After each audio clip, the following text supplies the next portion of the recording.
bersikap kondusif dan menjaga ketenangan.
Assalamualaikum warahmatullahi wabarakatuh. Salam sejahtera bagi kita semua. Om Swastiastu, Namo Buddhaya, salam kebajikan. Yang kami hormati Direktur Jenderal Perimbangan Keuangan Bapak Luki Alfirman, para pejabat pegawai Direktorat Jenderal Perimbangan Keuangan dan pemerintah daerah, serta para narahubung Better with DJPK dan mitra DJPK di seluruh Indonesia. Kami ucapkan selamat siang dan selamat datang dalam acara Kick Off Better with DJPK, belajar transfer ke daerah dan tata kelola ekonomi daerah bersama DJPK. Dengan saya, Pradita Agustina, yang akan memandu jalannya acara Kick Off di hari yang bahagia ini. Sebelum kita memulai acara hari ini, mari kita awali dengan doa menurut agama dan kepercayaan masing-masing. Berdoa dimulai. Recording in progress. Berdoa selesai. Nah, mitra DJPK tahu nggak nih sebenarnya apa sih program Better with DJPK itu? Jadi program ini merupakan sebuah inovasi layanan di DJPK untuk mendukung berbagai layanan yang sudah ada. Tapi bedanya program ini dibuat dalam bentuk yang tentunya baru, fresh, dan menyasar isu-isu yang lebih spesifik, khususnya terkait dengan hubungan keuangan antara pemerintah pusat dan pemerintahan daerah atau yang biasa kita sebut sebagai HKPD. Nah, di hari ini kita akan membuka acara Better with DJPK yang nantinya akan kita lanjutkan dengan episode yang pertama. Untuk membuka acara hari ini sekaligus meresmikan Better DJPK, tidak lengkap rasanya jika kita belum mendengarkan sambutan dari Direktur Jenderal Perimbangan Keuangan. Untuk itu, mari kita sambut bersama Bapak Luki Alfirman.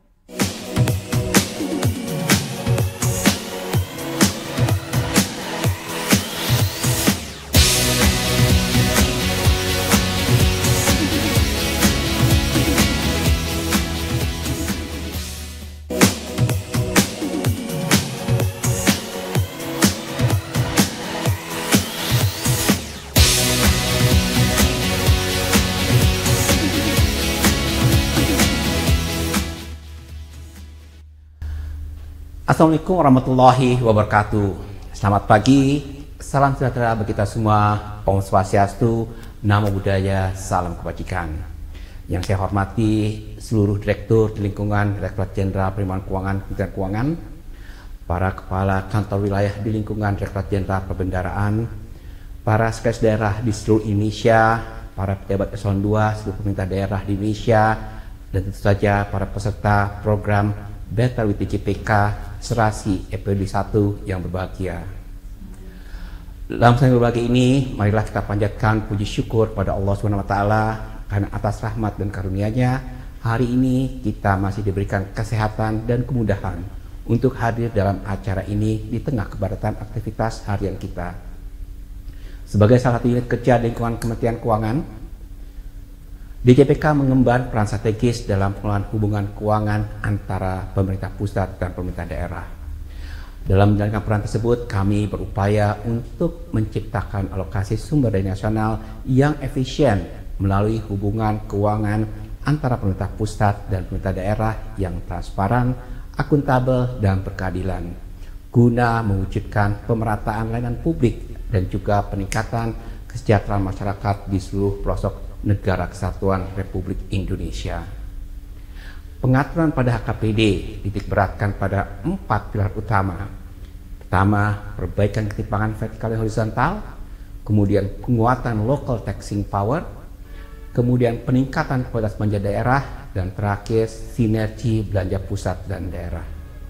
Dengan terbitnya Undang-Undang Nomor 1 Tahun 2022 tentang HKPD, ada sekitar 21 peraturan turunannya yang kemudian kami simplifikasi menjadi hanya 6 peraturan pemerintah, antara lain terkait pengelolaan TKD, DBH perkebunan sawit, ketentuan umum pajak daerah republik daerah atau PDRT, dan juga pajak barang dan jasa tertentu atas tenaga listrik, harmonisasi kebijakan fiskal nasional, dan terakhir pengelolaan keuangan daerah yang saat ini masih dalam proses pembahasan.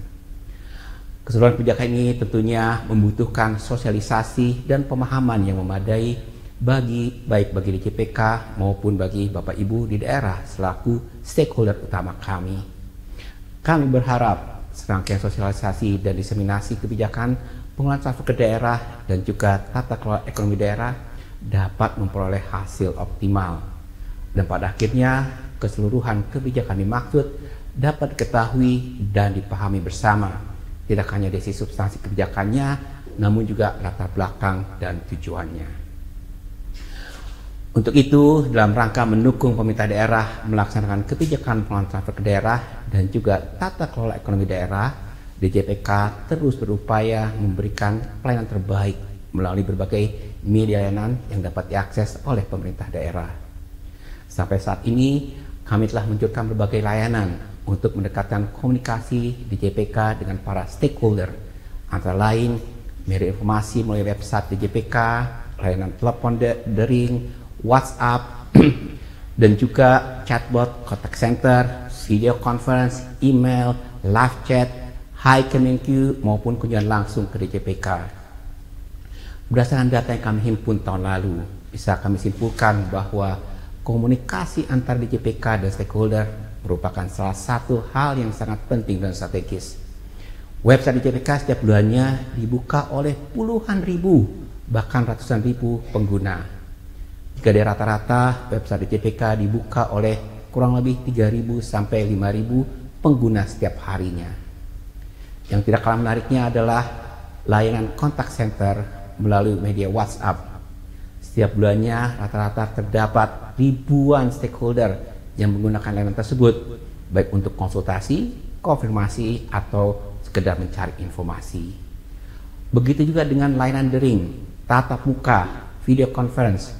Setiap bulannya selalu ada stakeholder kami yang menggunakan layanan tersebut. Kami di DJPK berkomitmen untuk selalu memberikan pelayanan terbaik agar kebijakan-kebijakan yang telah kami susun dapat diimplementasikan dengan tepat sehingga memberikan dampak yang impactful, yang nyata pada pelayanan publik dan juga kesejahteraan masyarakat. Bapak Ibu sekalian yang berbahagia, sebagai bentuk transparansi dan komitmen dalam membangun komunikasi yang konstruktif dan partisipatif, mulai tahun 2024 DJPK akan melaksanakan program Belajar Transfer ke Daerah dan Tata Kelola Ekonomi Daerah bersama DJPK, atau disingkat dengan Better with DJPK dengan mengundang seluruh 546 pemerintah daerah dan juga mitra kami 34 kantor wilayah Direktorat Jenderal Perbendaharaan. Program ini akan melengkapi layanan komunikasi yang kami lainnya, yaitu karena layanan kontak center dari DJPK yang terdiri dari hotline, WhatsApp, email, live chat, helpdesk, serta media sosial DJPK terdiri dari Instagram, Twitter, Facebook, dan juga situs website www.djpk.kemenq.go.id. Program ini akan dilaksanakan secara rutin setiap hari Selasa 2 kali dalam sebulan, yaitu pada minggu pertama dan minggu ketiga. Selama tahun 2024 direncanakan akan dilaksanakan program ini disebut Serasi, Selasa Bicara Solusi, sebanyak 19 episode dengan mengusung tema terkait layanan dan kebijakan yang diinisiasi dan menjadi tugas dan fungsi DJPK, agar kita semua mempunyai pemahaman yang sama atas latar belakang dan kebijakan tersebut dan juga implementasinya, sehingga kebijakan dapat dilaksanakan secara optimal dan juga memberikan dampak yang signifikan, impactful terhadap peran publik dan kesejahteraan masyarakat. Untuk bisa menjangkau seluruh stakeholder DJPK, yaitu pemerintah daerah dari Sabang sampai Merauke, kami merancang dan melaksanakan program ini secara daring, sehingga diharapkan pelaksanaannya pun dapat lebih optimal, efektif, dan efisien, serta di sisi jumlah SDM yang dapat mengikuti program ini juga dapat lebih maksimal. Untuk menjalin komunikasi yang lebih baik, kami telah mengundang seluruh pemerintah daerah untuk menyampaikan narah hubung dalam pelaksanaan program Better with DJPK ini, yang nantinya akan bergabung bersama kami dalam satu komunitas yang kami beri nama Komunitas Better with DJPK. Sebagaimana telah disampaikan sebelumnya, program ini akan dilaksanakan secara rutin sepanjang tahun 2024 dengan jadwal yang pasti. Informasi setiap pelaksanaan serasi beserta tema yang akan dikupas akan kami sampaikan pada komunitas Better with DJPK. Saya minta kepada seluruh narahubung untuk dapat bekerja sama dalam menyampaikan setiap informasi yang kami berikan kepada dinas-dinas terkait, sehingga seluruh OPD yang membutuhkan informasi dan pemahaman terkait tema yang akan dibahas pada program serasi dapat mendaftar dan mengikuti program tersebut. Pada setiap link pendaftaran dibagikan, Bapak Ibu dapat menanyakan dan menceritakan, menyampaikan pertanyaan atau kendala yang Bapak Ibu alami dalam pelaksanaan tugas di daerah. Sebagai bentuk pelayanan yang optimal, seluruh pertanyaan Bapak Ibu terkait tema yang akan dikupas pada program serasi akan coba kami jawab dan kumpulkan. Tidak hanya sampai di sana, jawab tersebut akan kami kompilasi dan susun dalam satu buku yang kami beri nama Buku Pintar. Daerah bertanya, DJPK menjawab. Buku pintar tersebut akan kami bagikan kepada seluruh peserta program serasi. Kami berharap buku pintar ini dapat menjadi salah satu acuan dan membantu Bapak Ibu dalam implementasi kebijakan terkait transfer ke daerah dan juga tata kelola ekonomi daerah. Bapak Ibu yang kami hormati, program serasi ini kami harapkan akan menjadi layanan unggulan DJPK yang berkelanjutan. Seperti yang kami sampaikan sebelumnya, seminggu sebelum pelaksanaan, kami akan membagikan informasi pendaftaran beserta tema yang akan dikupas. Bapak Ibu yang telah mendaftar akan mendapatkan email balasan berupa link pelaksanaan program serasi, di mana hanya bisa dibuka melalui email pendaftar. Setelah pelaksanaan program serasi, kami akan menyusun buku pintar yang akan kami sampaikan pada minggu selanjutnya, beserta sertifikat kepada seluruh peserta melalui email yang telah didaftarkan. Bapak Ibu sekalian kami hormati, bersama kali ini merupakan episode perdana serasi dan tema yang terpilih adalah pakai dana alokasi umum spesifik grantnya, jangan lupa lapor penggunaannya. Kami mengundang Bapak Ibu sekalian untuk mengusulkan tema yang Bapak Ibu butuhkan dan perlu dibahas pada program-program serasi Better with DJPK selanjutnya. Akhir kata, kami ucapkan terima kasih kepada seluruh peserta. Selamat mengikuti program ini. Semoga program ini dapat memberikan manfaat yang sebesar-besarnya sekaligus menjadi forum diskusi agar kita dapat menyusun kebijakan-kebijakan yang dapat mendorong peningkatan pelayanan publik, dan kesejahteraan masyarakat. Bunga mawar, bunga cempaka, burung pipit, burung kakatua. Selamat mengikuti program Better with DJPK. Semoga membawa manfaat bagi kita semua. Pagi-pagi sarapan semangka, tidak lupa bawa bekal nasi. Mari simak acara Better with DJPK, karena di sini kita akan bicara solusi. Dengan mengucapkan Bismillahirrahmanirrahim, dengan ini saya nyatakan saya buka program belajar transfer ke daerah dan tata kelola ekonomi daerah atau Better with DJPK tahun 2024. Terima kasih. Wassalamualaikum warahmatullahi wabarakatuh. Selamat pagi, salam sehat.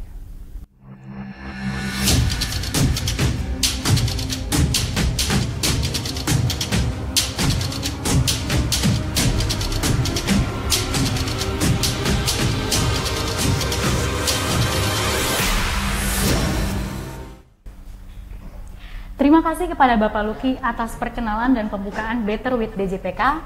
Semoga sudah lebih paham ya mitra DJPK tentang apa sih yang akan kita laksanakan dalam program Better with DJPK ini, khususnya dalam acara Serasi atau Selasa Bicara Solusi. Nah, tidak terasa kita sudah sampai di penghujung acara kick-off hari ini. Terima kasih sebesar-besarnya kepada mitra DJPK di seluruh Indonesia atas kehadiran dan atensinya dalam acara kick-off Better with DJPK. Tapi tunggu dulu Bapak Ibu, karena acara kita belum selesai. Setelah ini kita akan menyaksikan episode pertama dari Serasi, yaitu Selasa Bicara Solusi, yang merupakan program utama dari Better with DJPK. Nah, hari ini adalah hari yang spesial karena topik yang diangkat adalah topik yang banyak ditanyakan oleh mitra DJPK, yaitu tentang Dana Alokasi Umum Spesifik Grant atau DAUSG. Menarik sekali ya mitra DJPK. Nah, untuk itu kita akan bahas secara lebih dalam bersama host dan narasumber yang tentunya mumpuni di bidang tersebut, yaitu Mbak Ani Wardati selaku host dan juga Bapak Aditya Nur Islam selaku Ketua Tim Reguler Dana Alokasi Umum. Untuk menutup kick-off hari ini, mewakili panitia yang bertugas, saya pamit undur diri. Dan selanjutnya, mari kita sambut Serasi episode 1, pakai DAUSG-nya, jangan lupa lapor penggunaannya.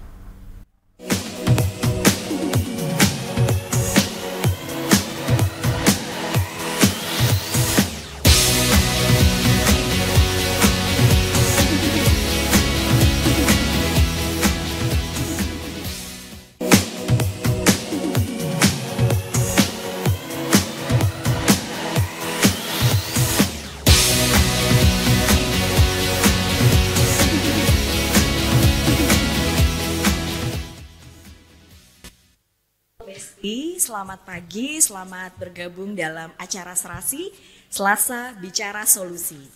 Perkenalkan, saya Ani Wardati dan hari ini kita akan mengikuti Serasi episode pertama dengan topik DAUSG, Dana Alokasi Umum Specific Grant. Jangan lupa lapor penggunaannya.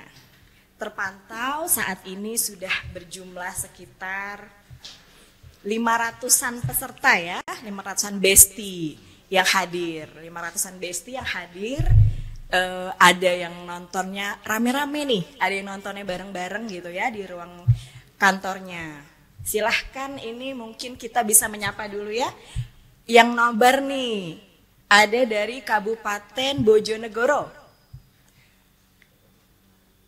Ada dari Kabupaten Bojonegoro. Ada juga dari Kota Tasikmalaya. Halo, selamat pagi Besti. Kemudian ada juga dari Kabupaten Gayo Lues. Ada juga dari Kabupaten Cilacap nih yang juga nonton bareng ya. Kemudian ada dari banyak nih, masih ada pemda-pemda lain juga yang rame-rame nih nobar untuk mengikuti Serasi hari ini. Besti, nah mungkin saya perkenalkan dulu ya, kenapa sih kita panggilnya Besti gitu. Besti itu adalah singkatan dari Better with Serasi DJPK gitu ya. Jadi nanti Besti-Besti di sini kita akan berdiskusi santai gitu ya, dalam rangka mengetahui gitu ya, menggali belajar tentang kebijakan-kebijakan DJPK untuk pelaksanaan desentralisasi fiskal. Baik, Besti-Besti, tanpa berlama-lama lagi bersama kita telah hadir Siap. analis keuangan pusat dan daerah ahli media, yang juga merupakan Ketua Tim Reguler Dana Alokasi Umum di DJPK, Bapak Aditya Nurul Islam. Terima kasih. Selamat pagi Besti semua. Selamat pagi. Salam sehat selalu. Adit, amin. Sepertinya bersemangat sekali ya Pak Adit ya dalam rangka memberikan pencerahan kepada besti-besti di sini terkait dengan DAUSG gitu ya. Oh iya, kita harus semangat karena memang ini adalah hal yang penting bagi daerah dan menjadi hal yang saya rasa ini transfer knowledge ya, yang penting harus diketahui oleh semua daerah dan dipahami. Ya. Jangan sampai ada hal yang terlewat dari semua ini. Ya, baik Pak. Seperti namanya ya, nama acara kita ini kan Serasi, Selasa Bicara Solusi gitu ya Pak ya. Betul. Jadi semoga dari diskusi ini nanti bisa memberikan pencerahan juga solusi atas permasalahan-permasalahan yang ditemui oleh rekan-rekan besti-besti di sini dalam mengelola keuangan daerahnya. Betul gitu sekali. ya. Nah pertama-tama nih Pak Adit, mungkin selama ini kan kita taunya DAU itu sifatnya block grant ya Pak ya. Gitu. Betul. Dana alokasi umum itu adalah instrumen sifatnya block grant yang penggunaannya itu tidak ditentukan oleh pemerintah pusat, gitu ya. Penggunaannya tidak ditentukan oleh pemerintah pusat. Nah, tapi sekarang ini ada DAU SG, specific grant gitu. Itu latar belakangnya apa sih Pak? Oke, jadi rekan-rekan besti semua, Assalamualaikum warahmatullahi wabarakatuh. Selamat pagi, salam sejahtera untuk semua. Izinkan saya ini kita coba men-share apa yang menjadi ilmu ataupun pengetahuan kita bersama mengenai DAU. Jadi rekan-rekan semua kita pahami bersama bahwasanya DAU ini kan selalu berubah-ubah ya ininya ya, formulanya dari Undang-Undang Nomor 1 tahun Undang-Undang Nomor 25 tahun 99, Undang-Undang 33 tahun 2004 dan terakhir adalah Undang-Undang Nomor 1 tahun 2022. Dan yang menarik sekali adalah di sini kita lihat kondisi existing ataupun kondisi tahun sebelumnya, tahun 2022 sebelum undang-undang ini ada.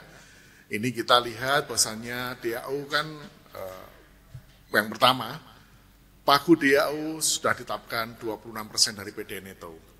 Nah ini saya rasa ini mungkin juga harus kita revisi karena memang perkembangan zaman sangat fluktuatif sekali. Kita tidak bisa mematok sesuatu.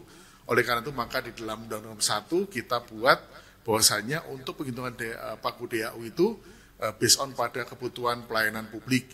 Kemudian kemampuan keuangan negara juga menjadi hal yang penting, termasuk juga target pembangunan. Di sisi lain, rekan-rekan semua, untuk tahun 2024, mohon maaf, Undang-Undang 33, itu kita melihat dengan adanya diberikan block grant semua, ini ada beberapa daerah yang memang malah kebanyakan belanja pegawainya. Jadi dananya itu untuk bayar gaji pegawai gitu ya Pak ya? Padahal kebutuhan publik ya, kebutuhan infrastruktur publik itu masih butuh banyak dan hanya kita lihat dari rekan-rekan DJPK melakukan penggalian data hanya sekitar 11,5% saja. Nah ini kan menjadi concern kita bersama sehingga pada waktu penyusunan undang-undang ini formula DAU-nya juga dibuat sedemikian rupa sehingga bisa mencerminkan kebutuhan daerah dengan membuat berbasis unit cost. Kemudian ada juga target-target layanan yang memang ini menjadi concern pemerintah ya, seperti daerah kepulauan, daerah pariwisata dan sebagainya. Ini nanti kan kita bisa ulas dalam formula. Dan kemudian di dalam penghitungan ini Bapak Ibu semua memang mohon maaf sekali kebijakan block grant ini agak sedikit kita revisi, bukan tidak apa. Kenapa? Ini kita bikin dari block grant menjadi specific grant sebagian kecil. Ini memang arahnya adalah agar pembangunan di daerah khususnya untuk bidang-bidang yang penting seperti pendidikan, kesehatan, pekerjaan umum itu lebih mendapat prioritas. Sehingga ada yang disanatkan atau diprioritaskan untuk pendidikan, kesehatan, pekerjaan umum. Baik, jadi kalau tadi dari penjelasan Pak Adit gitu ya, selama ini tuh DAU lebih banyak dipakai untuk belanja pegawai, yang untuk belanja infrastruktur itu hanya sekitar 11,5% gitu ya Pak. Sekali. Makanya pemerintah pusat mengeluarkan kebijakan DAUSG, specific grant, agar bisa meningkatkan belanja di sektor-sektor yang krusial tadi ya Pak ya. Betul sekali. Sektor pendidikan, sektor pekerjaan umum, dan juga sektor kesehatan. Iya. Kurang lebih seperti itu ya Pak ya. Betul sekali. Kalau di UU HKPD-nya nih Pak, di UU yang baru nih, UU 1 nomor 2022 ya, itu seperti apa Pak pengaturan terkait DAUSG ini? Oke, rekan-rekan semua, ini hal yang paling penting ya dari bagian formulasi DAU, di mana terdapat perubahan yang signifikan dari Undang-Undang 33 ke Undang-Undang Nomor 1, di mana dalam formulanya kita saat ini formula DAU adalah celah fiskal, di mana untuk celah fiskal ini sendiri kita bisa lihat rekan-rekan semua, ini adalah formulanya berdasarkan dari kebutuhan fiskal digunakan dengan potensi pendapatan daerah. Nah, di celah fiskal sendiri ini kalau zaman dulu di Undang-Undang Nomor 33 kita menggunakan formula ataupun variabel makro. Nah, di dalam penghitungan DAU saat ini kita sudah menggunakan unit cost dikalikan dengan target layanan, yang harapannya memang sangat lebih mendekati kepada kebutuhan daerah. Nah, kemudian di dalam daripada potensi pendapatan ini kita menghitung ada potensi PAD, kemudian alokasi dana bagi hasil, dan dana alokasi khusus non fisik. Kemudian di sisi lain di penggunaan, rekan-rekan semua, di penggunaan ini ada beberapa bidang yang menjadi earmark di dalam ataupun specific grant dalam DAU, yaitu ada DAU pendidikan, DAU kesehatan, DAU pekerjaan umum, DAU dukungan untuk penggajian formasi P3K, dan DAU untuk dukungan dukungan untuk kelurahan. Iya. Jadi DAU Specific Grant ini fokus di 5 titik tadi ya Pak ya? Betul sekali. Untuk P3K, kelurahan, pekerjaan umum, pendidikan, dan kesehatan. Betul. Gitu ya. Kalau untuk di tahun 2024 Pak, itu kebijakan DAU-nya itu seperti apa Pak? Ya, di tahun 2024 ini kita bisa melihat bahwasanya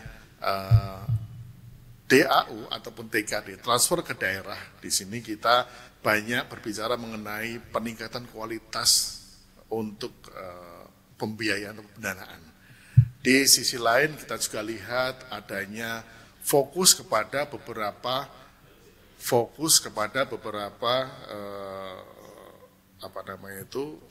kegiatan, subkegiatan yang mendorong kepada SPM. Kemudian ada juga peningkatan harmonisasi kebijakan, pengelolaan TKD untuk mengatasi stunting, kemiskinan, inflasi, dan juga untuk investasi. Ini kita bicara mengenai baru TKD ya Bu ya, transfer daerah. Di mana kalau transfer daerah kan ada DAU, DAK, dana bagi hasil, kemudian ada ada dana desa, dan juga otsus ataupun keistimewaan. Selain itu juga di sini ada juga earmarking TKD. Nah, earmarking TKD inilah kemudian yang akan mengarahkan kita kepada DAU yang sudah ditentukan penggunaannya ataupun yang specific grant. Di DAU sendiri, di DAU ini fokus kepada memperkuat sinergi ya, kebijakan penggunaan DAU yang telah ditentukan penggunaannya. Memang saat ini sudah kita berjalan hampir 2 tahun ya, tahun 2023 dan 2024. Alhamdulillah sudah mulai membaik. Di posisi ini memang pada awalnya pemerintah daerah pasti akan ini ya agak ya kaget lah, mohon maaf, karena dari dunia yang earmark, dari dunia yang cuma blok grant, sekarang ada sebagian yang di earmark. Tapi memang demikian, halnya memang ini adalah salah satu harapan kita semua dalam rangka meningkatkan kualitas daripada penggunaan atas transfer daerah, khususnya dari DAU, memberikan dorongan yang kuat terhadap bidang-bidang yang strategis, pendidikan, kesehatan, pekerjaan umum. Ada 2 hal lain yang memang juga strategis seperti untuk pendanaan atas formasi P3K dan juga kelurahan. Nah itulah Mbak. Tadi Pak Adit menyampaikan tentang memperbaiki kualitas kinerja layanan publik, ya Pak ya. Itu seperti apa sih Pak?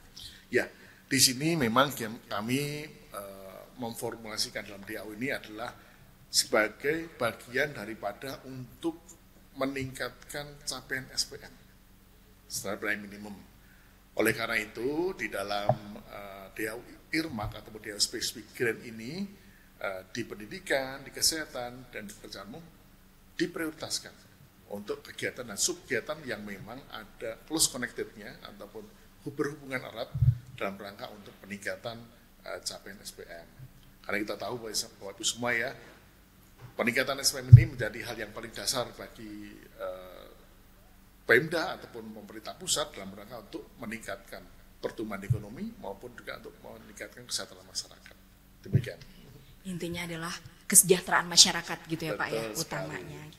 Nah, kalau untuk di tahun 2024 sendiri Pak, itu seperti apa perhitungan alokasinya gitu ya? Seperti kayak pembagian yang block grant dan spesifik grantnya itu seperti apa Pak? Nah, di dalam formula DAU di Undang-Undang Nomor 1, di PP 37, dan juga aturan turunannya seperti kalau dulu ada di Undang-Undang APBN, sekarang ada di Permenq juga 211 dan 212 waktu itu, di mana di dalam DAU mungkin rekan-rekan semua ada beberapa yang belum paham, ini pas waktunya ini untuk kita menyampaikan perbedaan daripada formula di tahun-tahun sebelumnya dengan di tahun 2023 dan di 2024. Di mana dalam DAU ini kita mengenal hanya celah fiskal. Dan di dalam celah fiskal itu Bapak Ibu semua ada kebutuhan fiskal dan juga potensi pendapatan daerah. Hal yang penting di sini yang perlu Bapak Ibu sadari adalah kebutuhan fiskal ini dibentuk dalam 3 variabel besar. Yang pertama, itu satuan biaya ataupun unit cost dikalikan dengan target layanan. Kalau dulu ya di Undang-Undang 33 tahun 2004 kita mengenal untuk membentuk kebutuhan fiskal ada jumlah penduduk, luas wilayah, indeks kemajuan konstruksi, produk domestik regional bruto, dan indeks pembangunan manusia. Nah, sekarang kita mengenalnya adalah unit cost dikalikan dengan target layanan, di mana memang ini lebih pada sifatnya mikro ya. Di daerah kita lihat, kita jumlah berapa sebenarnya kebutuhan atas target layanan tersebut. Unit cost sendiri kita hitung berdasarkan dari 3 tahun rata di dalam APBD untuk sektor tertentu, misalnya untuk sektor pendidikan. Teman-teman dari DJPK melalui SIKD sudah membuat mapping terhadap belanja apa saja yang terkait dengan bidang pendidikan. Kemudian dari 3 tahun berturut-turut, kemudian dibagi dengan 3 tahun target layanan. Kalau itu adalah provinsi, maka dibagi untuk pendidikan 3 tahun jumlah murid SMA dan SMK. Kemudian ketemu nanti rupiahnya berapa. Anggap aja 7 juta rupiah per murid. Kemudian kita kalikan dengan target layanan bidang pendidikan, jumlah siswa yang ada di kabupaten kota tersebut. Nah, inilah menjadi datanya. Kemudian selain daripada pendidikan, ada kesehatan, kita menggunakan jumlah penduduk, karena kita paham bahwa layanan terhadap kesehatan itu layanan terhadap seluruh penduduk. Kemudian pekerjaan umum, kita menggunakan yang namanya panjang jalan, sesuai dengan kewenangan provinsi ataupun kabupaten kota. Di sini kita bisa melihat rekan-rekan semua, bagian penting dalam infrastruktur adalah memang bidang jalan ya. Ini menjadi hal yang penting untuk bisa di cover. Kemudian layanan umum kita kembali lagi menggunakan jumlah penduduk. Setelah daripada unit cost dikalikan dengan target layanan, maka kita juga masih ada pengkaling yang namanya faktor penyesuaian. Di mana dalam faktor penyesuaian ini ada beberapa variabel yang memang menjadi prioritas pemerintah untuk bisa mendapatkan tanda kutip perhatian khusus. Misalnya daerah konservasi hutan, daerah pariwisata, daerah ketahanan pangan, daerah kepulauan, dan juga daerah-daerah yang memiliki indeks kemajuan konstruksi. Ini kita berikan semacam afirmasi, jadi tambahan di faktor penyesuaian. Dan tidak lupa kita juga menambahkan kebutuhan dasar penyelenggaraan pemerintahan yang dulu kalau kita tahu namanya dulu di Undang-Undang 33 di formulanya namanya alokasi dasar. Ini kita masukkan dalam bagian dari kebutuhan fiskal, ini kita menghitung dari jumlah gaji ASN daerah. Nah, setelah ketemu kebutuhan fiskalnya, bagaimana kita juga menghitung potensi pendapatan daerah. Di situ ada potensi PAD yang nanti akan dihitung oleh rekan-rekan kami di PDRD. Berapa sebenarnya potensi suatu daerah. Nah, potensi PAD inilah nanti yang akan mempengaruhi daerah itu akan misalnya mendapatkan reward ataupun punishment. Oke. Dan ini menjadi hal yang penting untuk kita eksplorasi ke depannya. Ada lagi alokasi DBH dan juga alokasi DAK non fisik di situ. Terima kasih. Kalau terkait tadi kan Pak Adit menyampaikan pendidikan itu ada dari targetnya jumlah siswa gitu ya.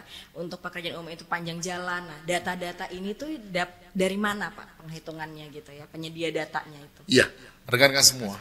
Di sini kami tidak mengambil data sendiri. Karena juga ini kan akan menjadi presiden buruk kalau kami sebagai penghitung alokasi, kami juga mencari data, kami juga nanti yang menyalurkan. Itu hal yang menurut saya akan menjadikan banyak hal buruk lah di situ. Oleh karena itu maka data-data dasar DAU itu kami dapatkan dari para kementerian lembaga sebagai lembaga ataupun badan yang memang memiliki kewenangan untuk itu. Seperti halnya untuk bidang jumlah siswa. Itu kami dapatkan dari Kementerian Pendidikan dan Kebudayaan. Jumlah penduduk kami dapatkan dari Kemendagri. Kemudian luas wilayah, luas laut, dan itu kami dapatkan dari BIG, Badan Informasi Geoparsial. Kemudian dari Indeks Ketahanan Pangan, itu kami dapat dari Kementerian Pertanian dan Kementerian Kelautan dan Perikanan dan sebagainya. Artinya di sini semua data disediakan oleh penyedia data di luar daripada tim DAU. Sudah kementerian terkait ya Pak ya, penyedia datanya. Memang ada beberapa yang dari Kementerian Keuangan juga, dari teman-teman kita, namun bukan dari kami. Artinya dari unit lain yang memang menjadi tusi seperti penghitungan potensi PAD, kemudian untuk yang realisasi belanja perurusan itu dari teman-teman kita juga. Gitu. Kalau indikator dalam membagi Pak, yang blok grant-nya bagaimana, yang DAU SG-nya bagaimana, itu seperti apa Pak? Ya, jadi kalau di sini Bapak Ibu semua setelah kami menghitung tadi ya dengan formula yang ada, ketemu nih seumpama suatu daerah 1.000 miliar atau 1 triliun untuk kabupaten X lah gitu. Nah dari situ kemudian kami bagi berdasarkan 5 layanan, kita bagi dalam 4 layanan. Layanan umum, pendidikan, kesehatan, dan pekerjaan umum. Ada persentasenya masing-masing. Sesuai dengan yang di dalam APBD sebenarnya. APBD secara nasional berapa sih layanan umum? Oh, layanan umum itu sekitar 40%. Ketemu di bidang kesehatan 10%. Maka dia 10% daripada 1.000 itu ada sekitar berarti 100 miliar. Angka 100 miliar ini kemudian kita hitung berdasarkan pada indeks kinerja. Dari indeks kinerja ini yang dihitung oleh rekan-rekan kita juga berdasarkan pada variabel usia harapan hidup, persalinan ditolong tenaga kesehatan, persentase balita dengan mendapatkan imunisasi lengkap, dan juga balita dengan gizi normal. Ketemulah nanti kemudian, taruh kata nih Mbak Ani ya, ternyata dia mendapatkan angka 30 atau 30, maka kemudian dikalikanlah, maka 30 dikalikan dengan 100, maka ketemu 30 miliar untuk spesifik grant, sisanya itu dikumpulkan semua ke blok grant, gitu.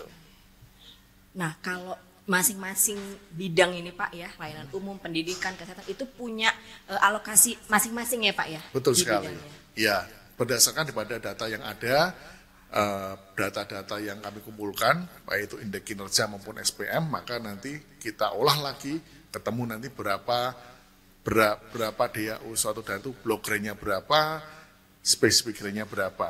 Spesifik grant-nya pun dibagi berarti beberapa jenis. Kalau realisasi dan penyaluran atas DAU SG di 2023 nih Pak, itu seperti apa Pak? Ya, realisasinya memang alhamdulillah cukup bagus, hampir 100% ya. Karena memang di sini kita mendapati suatu fenomena, ada beberapa daerah yang ketika kita berikan DAU spesifik grant, semua bidang pendidikan itu, dapat 100, dia ternyata hanya bisa menganggarkan 95 atau 98. Nah, itulah yang kemudian yang terjadi seperti untuk formasi pendidikan itu hanya sekitar berapa itu? 99,83%. Kemudian bidang kesehatan 99,97. Namun untuk formasi P3K 100%. Nah, ini ada cerita juga di balik itu. Kalau yang di formasi P3K kan kita paham semua ya Bapak Ibu semua ya. Kemarin itu kan digelontorkan semua dengan PMK 134 ya. Digelontorkan semua namun menjadi seripa terikat untuk hanya digunakan untuk belanja P3K tahun-tahun sebelumnya.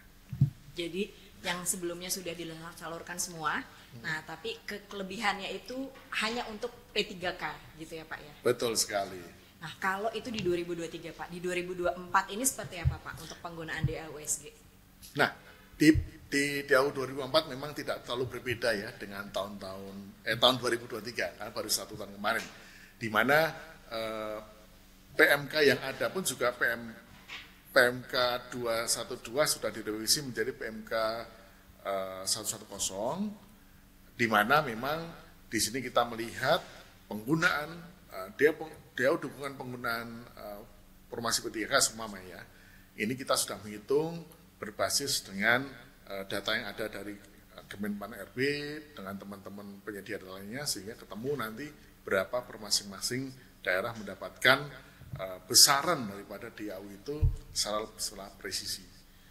Penghitungannya pun juga sama, dilihat dari sini, rekan-rekan semua, dukungan pengajian formasi P3K, kita menghitung sudah kita perhitungkan kenaikan 8% gaji, tunjangan melekat, dan juga kita hitung mulai 9 bulan plus 1. 9 bulan itu dari April plus gaji ke-13. Nah itu kemudian ketemulah tahun anggaran 2004 DAU dukungan pendanaan penggajian formasi P3K. Kalau yang lain-lainnya juga sama, hampir sama, kita juga menghitungnya berbasis pada data-data yang ada. Seperti untuk kelurahan, nah ini kelurahan ini berbeda, kita hitung per masing satu kelurahan kita 200 juta. Dikalikan jumlahnya, ketemu nanti per masing-masingnya. 200 juta tadi ya Pak? Betul per sekali. kelurahan 200 juta. Kalau untuk pendidikan gimana Pak? Ya, di pendidikan setelah kita ketemu berapa blok grade-nya, berapa spesifik grade-nya, spesifik grade-nya ini ada aturan di PMK 110 harus digunakan untuk hal-hal yang sudah diatur dalam undang-undang. Yang diatur dalam peraturan Menteri Keuangan tersebut, di mana penggunanya memang diarahkan untuk peningkatan capaian SPM, kemudian untuk kegiatan ini termasuk untuk belanja gaji, untuk tenaga kependidikan, kemudian juga bisa digunakan juga untuk pembayaran atas pokok hutang dan bunga pinjaman yang memang hubungannya dengan pendidikan khususnya di bidang infrastruktur. Itu baru penggunaannya. Kalau yang tidak boleh digunakan, ada juga negatif listnya, yaitu belanja pegawai, selain gaji dan tunjangan melekat, belanja honorarium dan juga belanja perjalanan dinas. Itu tidak bisa digunakan. Mohon digunakan dari penerimaan umum lainnya. Nah, kalau bidang kesehatan Pak? Ya, kalau di bidang kesehatan hampir mirip sebenarnya. Intinya adalah untuk kegiatan fisik dan non fisik, dalam rangka meningkatkan kualitas bidang kesehatan. Termasuk di sini ada hal-hal yang spesifik. Pertama tadi untuk belanja pegawai juga bisa digunakan, tapi persentasenya maksimal 25%. Kemudian untuk belanja penggunaan JKN, ini penting karena memang ini menjadi salah satu kewajiban kita bersama ya Bapak semua, kewajiban daerah untuk bisa memberikan support pendanaan terutama untuk PPPU kelas 3 yang JKN ataupun KIS bagi bagi masyarakat di bawah garis kemiskinan, dan juga bisa digunakan untuk membayar tunggakan, karena ternyata ada juga tunggakan dari Pemda terhadap bayaran kewajiban tahun sebelumnya. Sama juga dengan di bidang pendidikan, ini bisa digunakan untuk pinjaman yang sifatnya infrastruktur bidang kesehatan. Nah itu Pak. Jadi khusus ya Pak ya, dalam bidang yang sama. Betul gitu ya, sekali. Pak. Nah terakhir nih, bagaimana penggunaan untuk bidang pekerjaan umum? Di bidang pekerjaan umum memang ini yang menjadi hal yang paling krusial ya. Meskipun memang dari dananya di bidang sendiri paling kecil. Di sini memang fokusnya sama untuk belanja fisik dan non fisik dalam rangka peningkatan kualitas layanan bidang kesehatan. Kemudian namun ini tidak bisa digunakan untuk belanja pegawai. Beda dengan pendidikan kesehatan tadi, ini tak boleh dan bisa digunakan untuk cicilan pokok dan bunga pinjaman. Nah ini pas nih untuk infrastruktur karena kan banyak daerah yang menggunakan pinjaman untuk meningkatkan pelayanan publik. Nah ini kita bisa gunakan atau membayar pokok dan bunganya lewat dari DAU spesifik bidang PU. Tadi Pak ini ada yang menarik nih ya dari tabel tadi Pak bahwa porsi DAUSG ini akan berubah ya Pak ya? Ya, jadi Bapak Ibu semua tidak perlu khawatir karena memang ini sebenarnya adalah dalam rangka untuk mendorong kita bersama, kita memaksakan diri kita bersama untuk peningkatan layanan publik.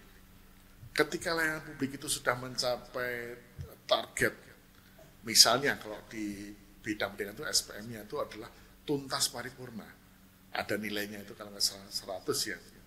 Kalau sudah mencapai situ, maka DAU spesifik untuk pendidikan sudah tidak ada lagi bagi daerah tersebut.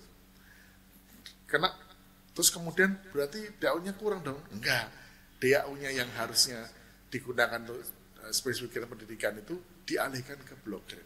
Jadi beralih ke blok grant ya Pak ya? Blok grant. Berarti semakin baik pengelolaan keuangan, pengelolaan pelayanan publiknya ya Pak ya, semakin tercapai SPM-nya gitu, itu nanti porsi DAUSG-nya akan makin berkurang gitu ya Pak ya, dan kembali ke blok grant. Ya, betul sekali Mbak Ani. Jadi memang kelihatan dari sini tahun 2023 dulu persentase daripada spesifik grant itu sekitar 28%. Alhamdulillah di tahun 2024 ini tinggal 20%. Artinya di sini memang kita melihat dan ini juga dari hasil evaluasi rekan-rekan kita di P2D ini ada peningkatan, perbaikan, ada perbaikan indeks kinerja, ada juga perbaikan dari SPM. Nah ini kita harapkan ini rekan-rekan berlomba-lomba untuk meningkatkan peningkatkan pelayanan publik, meningkatkan capaian SPM yang nantinya akan kembali lagi nanti DAU kembali banyak yang ke blok grant. Mungkin sisa-sisa kecilnya bagi beberapa daerah yang mungkin perlu dorongan khusus. Baik. Jadi sebenarnya dinamis ya Pak ya, kebijakan dinamis dan akan menyesuaikan dengan semakin membaiknya kualitas layanan publik di Indonesia. Begitu. Harapannya begitu, kita targetkan begitu. Nah tadi kan kita sudah membahas seperti apa sih DAUSG. Nah penggunaannya untuk apa? Nah kalau terakhir nih Pak terkait penyalurannya gitu ya, pelaporannya gitu, itu seperti apa Pak Adit? Nah ini yang menjadi inti daripada acara kita di Serasi ini. Rekan-rekan semua ini pasti saya rasa juga sedang pada menunggu nih kapan nih kira-kira saya sudah mulai melaporkan nih tahap 1 untuk baik itu untuk pengkajian P3K, pendidikan, kesehatan, pekerjaan umum. Nah di sini nih kita bisa sampaikan Bapak semua di dalam PMK 110 ya. Di sini kita ada template untuk penyaluran DAU baik itu penggajian P3K ataupun juga dari bidang-bidang SG lainnya. Dan kami harapkan memang ada 3 tahap ya nanti, ada 3 tahap. Tahap pertama itu sebenarnya sudah mulai sekarang Maret. Insya Allah Bapak Ibu semua aplikasi saat ini sedang diproses, kita deploy sudah beberapa kali sudah kita deploy aplikasi penyampaian pelaporan. Nah ini kami mohon bantuannya rekan-rekan semua untuk bisa mencoba menggunakannya sehingga nanti pelaporan tidak lagi manual seperti tahun lalu. Tahun lalu kita masih tanda kutip masih manual. Nah sekarang nanti kita akan dengan aplikasi masih 4 dari 5. Pendidikan, kesehatan, pekerjaan umum, kelurahan, insya Allah minggu depan kita bareng-bareng mengisi tahap 1, mengisi laporan rencana anggaran tahun berjalan, kemudian laporan penggunaan sisa DAU tahun sebelumnya. Ingat ya rekan-rekan semua, ada sisanya yang kemarin harus kita laporkan juga dan kita gunakan di tahun 2024. paling lambat memang Juni sih. Cuman rekan-rekan semua kalau bisa cepat ikan gabus, lebih cepat bagus. Makin cepat makin bagus itu. Dan yang tidak kalah penting nanti Bapak Ibu jangan sampai hanya terlena di tahap 1. Karena tahap 2, tahap 3 juga kita butuh realisasi. Laporan juga segera juga disampaikan, jangan sampai melewati dari batas waktu. Nah, kalau kita melewati dari batas waktu, rekan-rekan semua itu akan ada sanksinya. Ketika tahap 1 terlambat nih, dari bulan Juni, atau mungkin tahap 2 terlambat melewati 31 Agustus, maka nanti akan hanya disalurkan 50% dari tahap tersebut. Sayang sekali rekan-rekan semua kan. Jadi akhirnya kan nanti kalau tidak ada dananya dari DAU, maka harus terpaksa nombok dari penerimaan lainnya. Dan di tahap 3 nanti kita minta laporan ya, penyerapan tahap 1, tahap 2, minimal 75%, paling lambat tanggal 14 November. Ini kita sudah undurkan dari dulu di tahun lalu, PMK 211 itu 5 Oktober. Kita mundurkan jadi 14 November. Semoga ini tidak ada lagi yang tersisa. Gitu. Makasih. Ya, makasih Pak Adit tuh Besti ya. Jadi bahwa terkait dengan pelaporan ini gitu ya, itu harap diperhatikan batas waktunya. Betul, karena nanti kalau terlambat akan mempengaruhi penyaluran di periode berikutnya gitu ya Pak. Di mana tahap-tahap batas akhirnya ini itu juga sudah diberikan kelonggaran ya Pak ya. Betul. Dari DJPK. Jadi semoga Besti-Besti di sini gitu ya bisa mematuhi gitu ya Pak, bisa sesuai dengan ketentuan terkait pelaporannya. Nah Pak Adit, kalau dari tadi kan saya nih Pak yang nanya gitu ya. Nah sekarang kita bisa berikan kesempatan kepada Besti-Besti di sini yang telah bergabung untuk nanya langsung ke Pak Adit gitu ya, melalui sesi Halo Besti.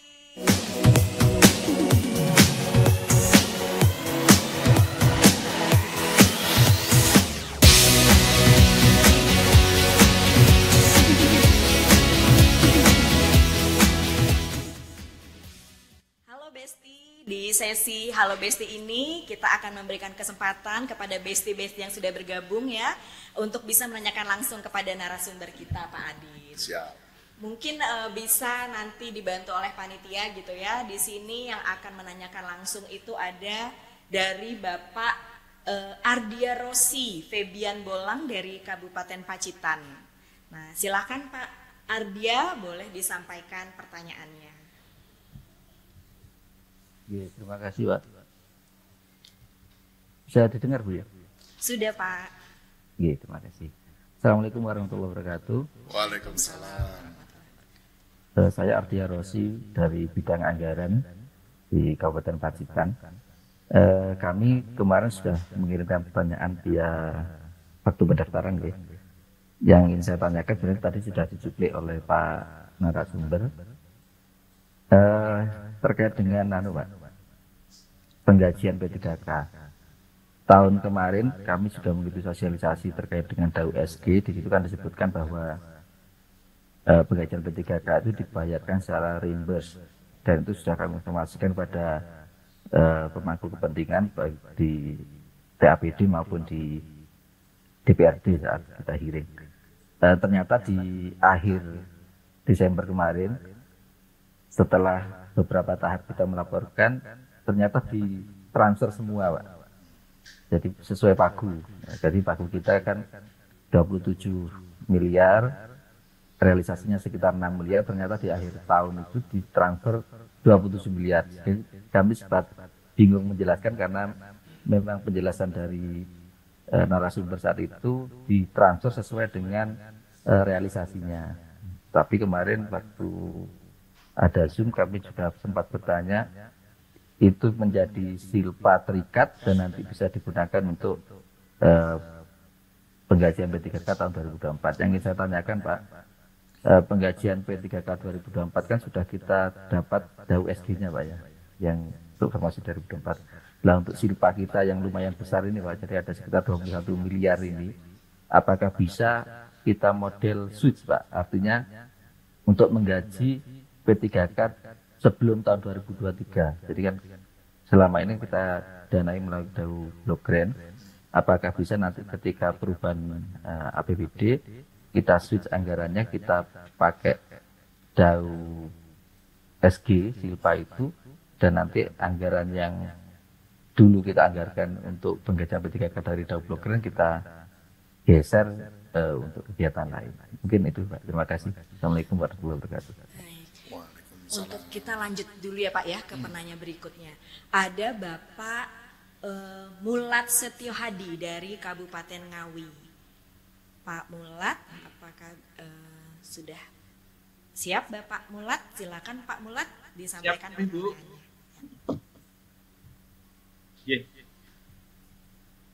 Terima kasih atas waktu yang diberikan kepada kami.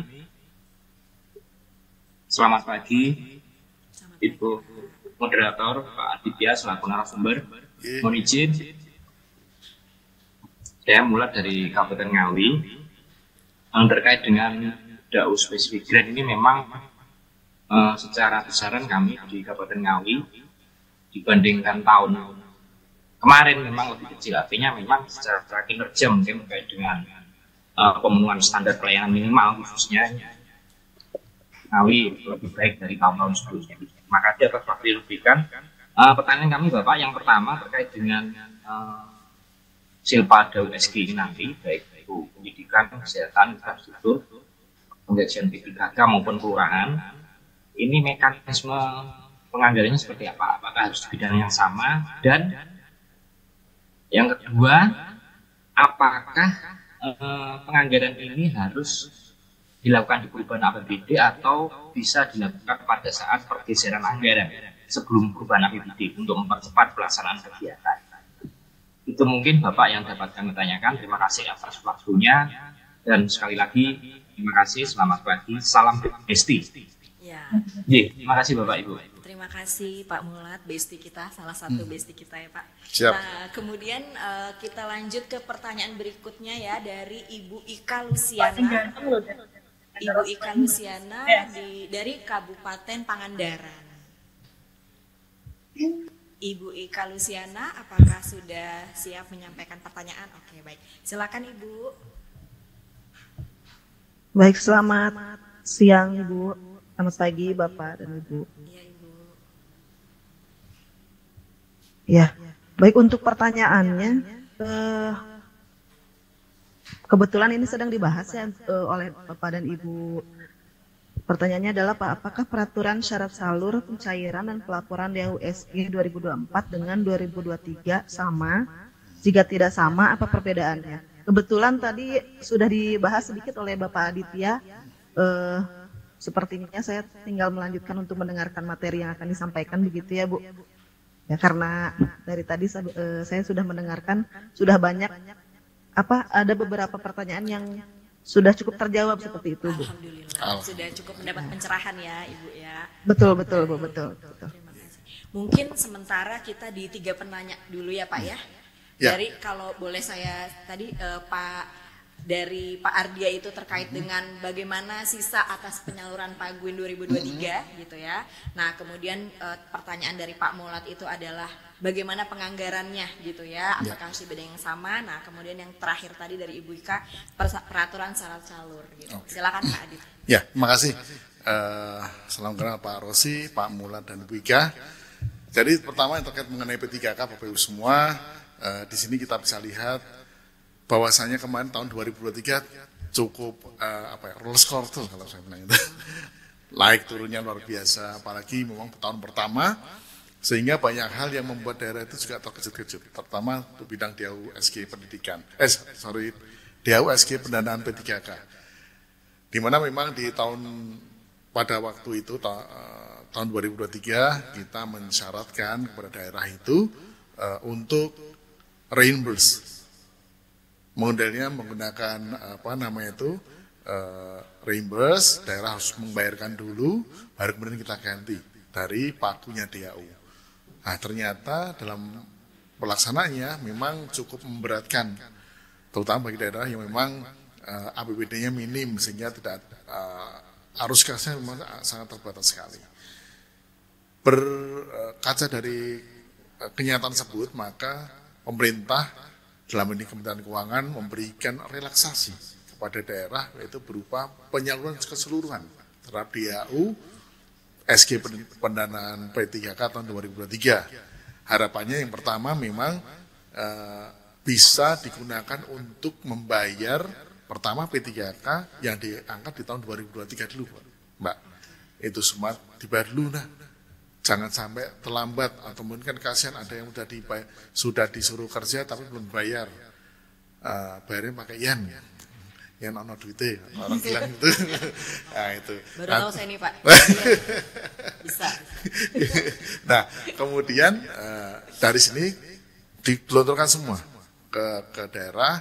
Pertama diselesaikan dulu kalau ada yang kekurangan pembayaran di tahun PM untuk yang formasi 2022 yang diangkat di tahun 2023. Setelah itu jika ada sisa maka dia masih menjadi silpa terikat di 2024. Di mana di tahun 2024 nanti penggunaan daripada DAU silpa DAU Irmak P3K ini digunakan hanya untuk membayar P3K, khususnya yang sudah diangkat terutama entah di tahun 2021, 2023, bukan model ini ya, bukan model dibayar ke belakang ya, bukan, tapi dibayar 2024 nanti kan masih tuh P3K-nya masih eksis dipekerjakan ataupun masih bekerja. Nah, dari itulah kemudian dananya dari DAU Silpa Irmak pendanaan P3K. Nah, itu kami harapkan bisa jadi memang kurang, bisa jadi lebih. Kalau kurang ya pastilah ditomboi dari baik itu dari DAU Block Grant atau dari penerimaan umum lainnya. Demikian. Dan itu nanti rekan-rekan nanti bisa dioptimalkan ya, itunya DAU Silpa DAU Irmak P3K-nya, sehingga nanti bisa paling tidak mengamankan pembayaran gaji bagi rekan-rekan di P3K. Oke. Mau konfirmasi sedikit, Pak. Monggo. Jadi bukan berlaku surut ya, Pak? Bukan untuk menggantikan yang periode sebelumnya gitu ya. Tapi untuk yang diangkat dari tahun sebelumnya, tapi untuk pembayaran di tahun berikutnya. Gitu, Iya, yang jelas pokoknya nanti kan di tahun 2024 ini kan beban biaya P3K itu sudah ada dananya, ya minimalnya dari Silpa DAU Irmak tahun 2023 yang kemarin. Kemudian untuk yang formasi 2024 itu dananya dari DAU Specific Grant ataupun Irmak pendanaan P3K tahun 2024 yang ada di DAU 2024. Jadi mungkin agak harus dibedakan ya, jangan sampai nyampur. Kalau nyampur nanti bingung, Pak. Nah, kemudian yang berikutnya tadi terkait apa, Mbak? Bagaimana dengan ini, Pak? Penganggaran. Sisa ya. Ya, rekan-rekan semua, saya paham bahwasanya ini ada kekhawatiran dari daerah itu.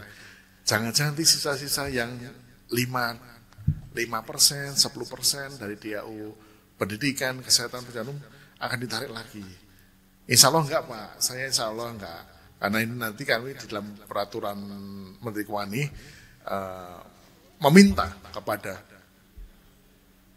meminta kepada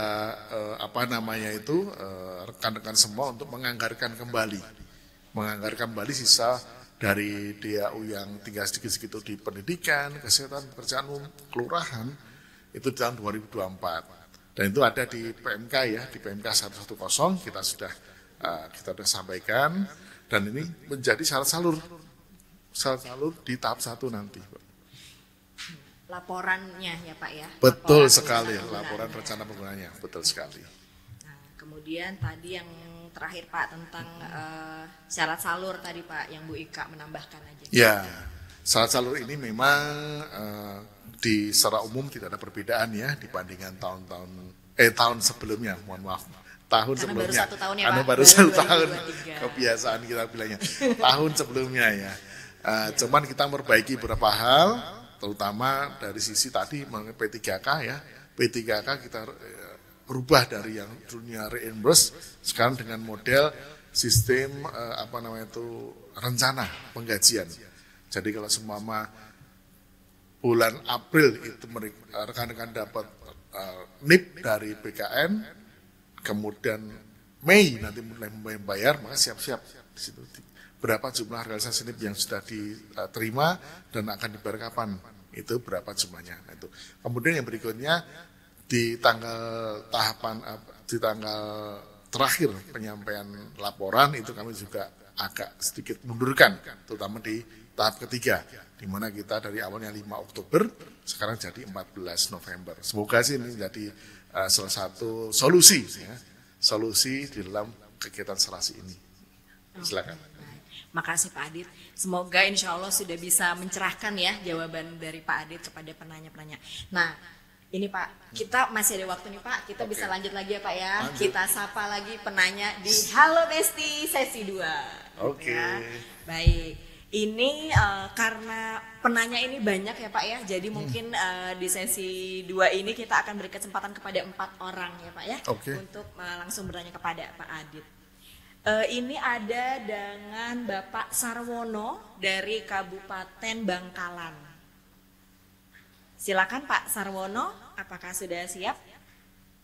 Silakan disampaikan pertanyaannya kepada Pak Adit. Pak Sarwono, sepertinya ada kendala sinyal ya. Mungkin kita ke penanya berikutnya dulu ya Pak ya. Ada Bapak Yandrianto dari Kabupaten. Oh, sudah bisa? Baik. Pak Sarwono silakan Pak. Mohon izin Pak Adit. Monggo Pak. Saya dari Kabupaten Bangkalan. Ingin bertanya terkait dengan penganggaran Silpa ini. Apakah harus melalui Perkada atau bisa dari perencanaan yang ditandatangani oleh Pak Sekda saja.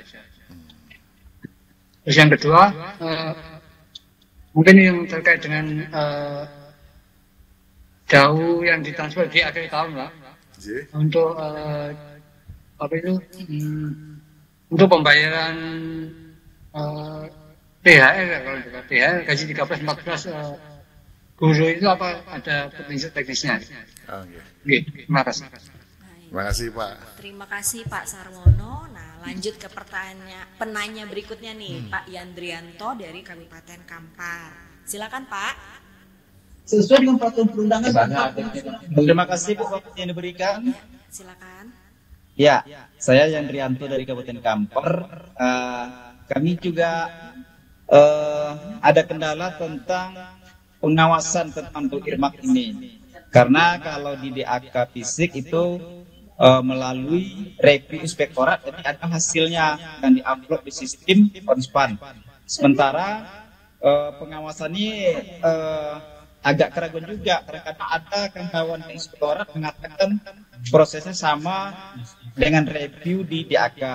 Jadi kalau review ini agak memakan waktu juga Pak. Kami khawatir nanti waktu yang sudah diberikan tidak dapat kami capai akhirnya atau kami terkendala penyalurannya. Jadi kami mohon penjelasan sistem pengawasan ini sampai di mana sistem pengawasan ini. Apakah kami hanya memberikan laporan atau OPD memberikan data nanti di review satu-satu seperti di AKP. Hanya itu aja Bapak. Terima kasih. Assalamualaikum warahmatullahi wabarakatuh.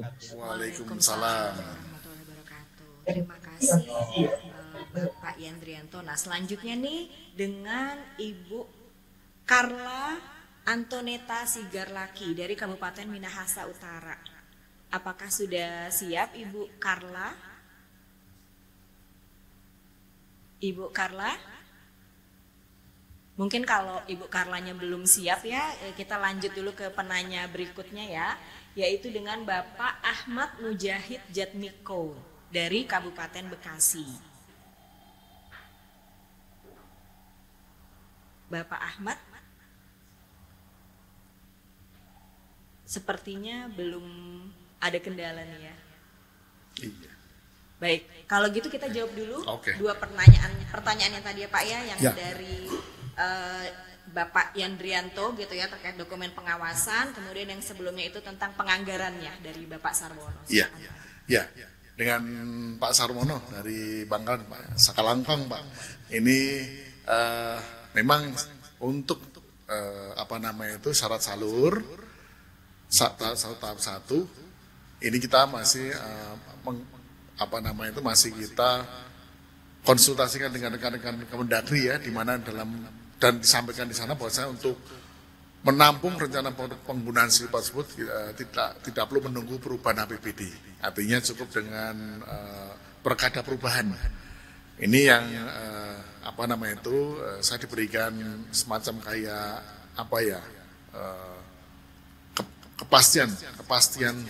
kepastian statement dari rekan-rekan Kemuda. Nah, ini jadi tidak perlu kita menunggu perubahan. Kalau menunggu perubahan lama, biasanya sampai bulan Juli, Agustus, September itu kan sayang sekali. Nah, ini cukup dengan perkada perubahan, nanti baru ditampung di perubahan APBD. Nah, kemudian itu untuk kita bicara mengenai yang bagaimana kita bisa menggunakan untuk silipat tersebut. Kemudian yang Pak Yandri tadi terkait mengenai pengawasan ya. Iya, ini pengawasan ini Bapak Ibu semua di DAU ini ya meskipun sedikit ada anekdot ya Pak. DAU Rasadak ya. DAU Rasadak ini namun dia tidak seperti DAK. Artinya di dalam penggunaannya diserahkan semua ke daerah. Daerah Anda mendapatkan DAU bidang kesehatan, Anda lihat PMK 110, gunakan sesuai dengan list yang ada. Kami tidak menentukan harus bangun rumah sakit di kecamatan mana, enggak.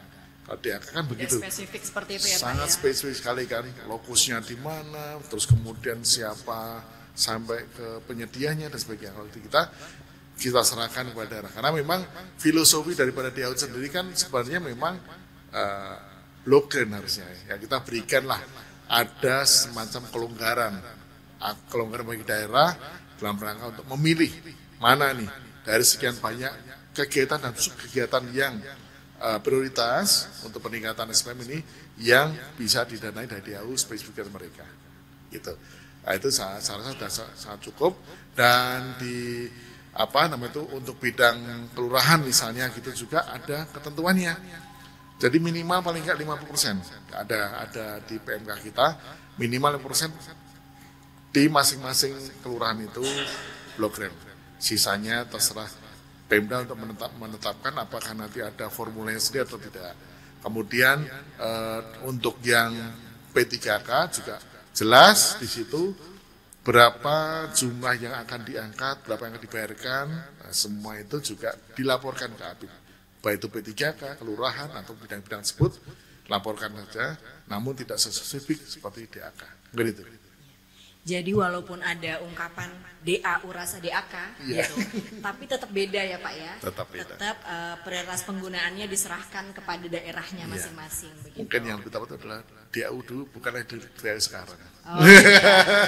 DAU dulu, bukan DAU sekarang. Baik, nah Bapak kalau misalnya nih, tadi kan kita lihat terkait dengan penyaluran ini ya Pak ya, selama ini apakah bisa kalau misalnya ada daerah ya gitu ya yang mau bertanya gitu Pak, itu gimana? Ya, jadi kan semua tidak perlu khawatir ya. Di kita ini kan ada call center ya. Call center yang akan membantu rekan-rekan paling enggak menanyakan hal-hal terkait mengenai update peraturan, kemudian hal-hal yang mungkin sifatnya masih umum dan perlu penjelasan bisa lewat call center. Namun jika sifatnya spesifik dan memang butuhkan diskusi yang lebih intens, bisa menggunakan via daring. Kita kan juga ada fasilitas pertemuan via daring ataupun kalau terpaksa sekali juga via luring. Namun ya dengan syarat dan ketentuan berlaku ya rekan-rekan semua ya, tidak semuanya harus cuma nanya hal-hal sepele tapi ya luring gitu. Diupayakan untuk call center dulu, kira-kira belum selesai dengan daring, baru nanti kita luring. Jadi terbuka ya Pak ya, DJPK terbuka bagi Pemda yang ingin berkonsultasi atau bertanya. Betul. Nah Pak, ini ada juga pertanyaan nih Pak yang masuk dari list pendaftaran gitu ya Pak. Ini bagaimana kiat-kiat atau terobosan apa saja selain PAD yang bisa pemerintah daerah lakukan dalam menyikapi penerapan DAU Specific Grant, di mana komposisi belanja daerah masih tergantung dengan DAU dan belanja pegawai yang melebihi ketentuan akibat regulasi penerimaan ASN baru. Ya ini memang menjadi salah satu tantangan kita bersama ya. Otonomi daerah ini sebenarnya kan bagaimana kita bisa bukan hanya mengatur diri sendiri tapi bisa membiayai diri sendiri. Maka ada dorongan di DJPK juga untuk meningkatkan peran serta pemerintah daerah dalam rangka meningkatkan PAD.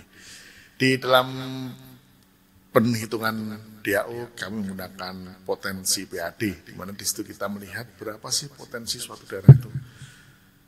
Daerah kita hitung pun juga dari PAD, potensi PAD tersebut tidak 100%. Karena nanti jangan sampai nanti faktor pengurang daripada DAU ini malah menjadi faktor yang memberatkan daerah itu meningkatkan PAD. Maka kita berikan persentase kecil, 60% saja.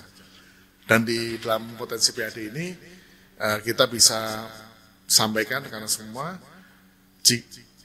kita menghitung potensi ini semua. Suatu daerah kita hitung potensinya 100. Tahun 2025 kami hitung potensi Bapak 100 dari data yang ada. Ternyata tahun 2025 dia ternyata realisasi PAD-nya 150. Berarti dia diuntungkan kan. Yang seharusnya dia dihitung 150 tapi ternyata dihitung 100. Sebaliknya bagi daerah yang mungkin kurang semangat dalam meningkatkan PAD-nya, potensinya kita hitung 100, realisasinya 80. Dia mendapatkan tanda kutip punishment. Bukan dihitung 80 tapi dihitungnya 100. Nah itulah, maka dari itu rekan-rekan semua tidak perlu khawatir untuk berupaya sedemikian rupa meningkatkan PAD-nya. Secara perhitungan dia pun sangat kecil sekali pengaruhnya. Peningkatan dari PAD itu pengaruhnya mungkin sekitar 2-3 kali lipat, tapi pengaruh terhadap DAU-nya mungkin 0,0 sekian, nggak terlalu signifikan. Jadi jangan khawatir ya Pak ya. Jangan khawatir. Justru makin harus berlomba-lomba daerah itu supaya bisa jadi mandiri gitu ya Pak ya. Siapa tahu malah kemampuan dirinya sendiri. Iya, siapa tahu nanti malah dapat insentif sekarang. Oh iya, makin besar lagi ya Pak. Makin besar lagi nanti. Baik. Nah, pertanyaan selanjutnya Pak yang masuk juga ini adalah terkait pelaporan Pak gitu ya. Mungkin tadi Pak Adit sempat singgung sedikit sih terkait kapan pelaporan aplikasinya itu bisa melalui aplikasi untuk yang 2024 itu. Ya. Rekan-rekan semua, dalam triwulan terakhir ini Januari, Februari, Maret ini kita sudah melakukan finalisasi.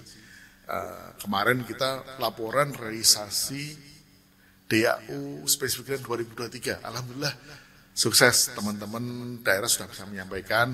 Ya meskipun dengan ada berapa kurang lebihnya ya, tapi itu namanya proses ya, pasti akan kita jalani. Alhamdulillah sekarang tinggal sekitar 33 daerah yang belum menyampaikan. Ini hebat ya Pak, besti-besti ini ya Pak ya, kebijakan baru ya 2023 tapi pelaporannya sudah cukup. Iya. Sudah cukup lengkap memang lah gitu ya Pak ya. Terbukti nih teman-teman kita di Pemda nih, pintar semua mereka itu. Kita ini ya Pak ya. Iya. Dan di tahun 2024 ini, insya Allah mungkin kita sudah deploy sebenarnya, namun belum dirilis lah. Kita sudah coba ke beberapa Pemda untuk membantu kita menginput tahap 1 ini.